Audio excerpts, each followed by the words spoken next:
नमो बुद्धाय। ठंड का समय था। भगवान बुद्ध उस दिन एक कम पत्तियों वाले पेड़ के नीचे बैठे हुए थे और उनका जो एरिया था आसपास, वो जानवरों का खुर के कारण वो एरिया भी बहुत कठोर हो चुका था। तभी बैठे रहते समय, वो चारों तरफ से ठंडी हवाएं बहते समय, सुबह सुबह एक व्यक्ति भगवान बुद्ध के पास आया। आकर भगवान बुद्ध से पूछता है, भगवान बुद्ध जी, क्या आप कल रात सुख से सोए क्या? भगवान बुद्ध कहते हैं, हद तक हाँ, मैं बहुत सुख से सोया। वो कहता है, भगवान बुद्ध जी, अभी ये मौसम तो बर्फ़ गिरने वाला मौसम है और चारों तरफ से ठंडी हवाएं बह रही है, और आप जो वस्त्र पहने हैं, आपका वस्त्र भी बहुत पतला है, और आप जिस पेड़ के नीचे बैठे हैं उस पेड़ के ऊपर पत्तियां भी कम हैं, और चारों तरफ से ठंडी हवाएं बह रही है, बर्फ़ गिरने का समय है, और आपका ये आसपास का एरिया भी बहुत कठोर हो चुका है जानवरों का खुर के कारण। फिर भी आप कह रहे हैं मैं सुख से सोया, ऐसा कैसे हो सकता है? भगवान बुद्ध कहते हैं, हद तक मैं तुमसे एक सवाल करता हूँ।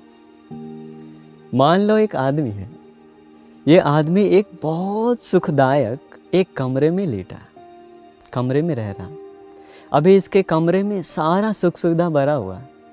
इसके सोने के लिए मोटे मोटे गद्दे हैं और उसके पलंग पे बहुत कोमल कोमल बिछावन बिछाया हुआ है, और उसका तकिया भी बहुत आरामदायक है, और रूम में भी बहुत अच्छा एक आराम सुकून मिल रहा है। और उसके पलंग के चारों तरफ 4 स्त्रियां लोग मिल करके उस आदमी को बहुत सेवा कर रही है। तो हद तक तुम्हें क्या लगता है, वो जो आदमी पलंग पे सोने जा रहा है, क्या वो व्यक्ति सुख से सोएगा या नहीं? हद तक बोलता है भगवान बुद्ध, ज़रूर, बिल्कुल, वो ज़रूर सही से सोएगा, सुख से सोएगा। इतना आरामदायक वो कमरे में कैसे कोई सुख से नहीं सो सकता? तभी भगवान बुद्ध कहते हैं, हद तक इतना आरामदायक कमरा होने के बावजूद भी अगर उसके मन के अंदर अगर लोभ जाग गया तो, अगर वासना जाग गया तो क्या वो सुख से सो पाएगा? तभी वो हद तक कहता है, भगवान नहीं। अगर उस व्यक्ति के अंदर वासना जाग गई तो, लोभ जाग गया तो, वो तो कभी भी सुख से नहीं सो सकता। भगवान बुद्ध कहते हैं, हद तक वैसे ही जिस लोभ के कारण, जिस वासना के कारण आदमी लोग इतना आरामदायक सुविधा होने के बावजूद भी उसका सुख, चैन, नींद खत्म हो जाता है, तो वो वासना, वो लोभ तथागत के मन के अंदर हमेशा हमेशा के लिए मिटा चुका है। इसलिए हद तक मैंने तुमसे कहा मैं सुख से सोया। देखिए कितना सुंदर जवाब दिए भगवान बुद्ध। फिर भगवान बुद्ध कहते हैं, हद तक अगर उस व्यक्ति के अंदर लेटे रहते समय उसके मन में अगर गुस्सा आ गया तो, वैर, नफरत, जलन, ईर्ष्या जैसा ये बहुत बुरा विचार आ गया तो क्या वो सुख से सो पाएगा? वो कहता है, नहीं भगवान, वो तो बिल्कुल सुख से नहीं सो पाएगा। हद तक जिस वैर के कारण, जिस द्वेष, नफरत, अहंकार, ईर्ष्या के कारण इतना आरामदायक सुख सुविधा मिलने के बावजूद भी अगर किसी का सुख, चैन, नींद सब कुछ उड़ जाता है तो वो क्रोध, वो वैर तथागत के अंदर पूरी तरह से मिटा चुका है। इसलिए हद तक मैंने तुम्हें कहा मैं सुख से सोया। सचमुच में ये बात कितना सत्य है ना। अगर हम लोगों को भी कभी कभी ऐसा ये झेले होंगे, अगर कभी कभी पलंग पे सोने गए तो कोई दुश्मन याद आ गया तो, किसी के प्रति कोई गुस्सा आ गया तो, उस समय हम लोग कितना रात भर इधर उधर करवट बदलते रहते हैं। नींद आता है क्या? नहीं।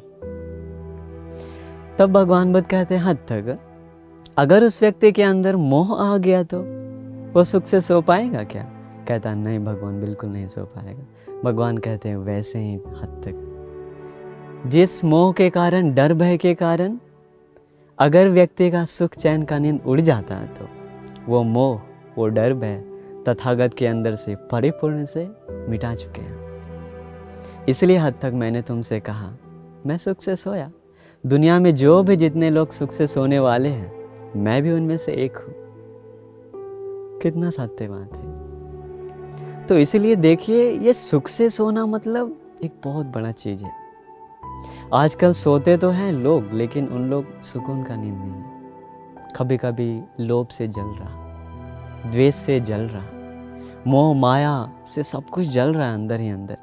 शायद सुख सुविधा हो सकता है, कमरा पूरा सेफ्टी हो सकता है, दरवाज़ा जाली सब कुछ मजबूत हो सकता है, एसी भी चालू करके रह सकता है, लेकिन उसके अंदर वो अग्नि लगा है तो कैसे वो सुख से सो पाएंगे। देखिए भगवान बुद्ध का बुद्ध वचन कैसा है। भगवान बुद्ध एक पेड़ के नीचे बैठे हैं, उसमें कोई पत्तियां भी नहीं ज़्यादा, चारों तरफ ठंडी हवाएं बह रही है। इसके बाद आसपास का एरिया भी बहुत कठोर है।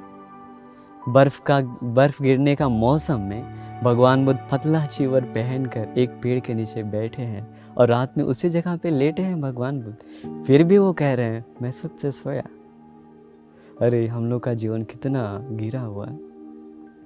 ठंड के समय हम लोग कम से कम एक छोटा अपना खिड़की भी खुला छोड़ देते हैं, तो कितना मुश्किल होता है सोने में।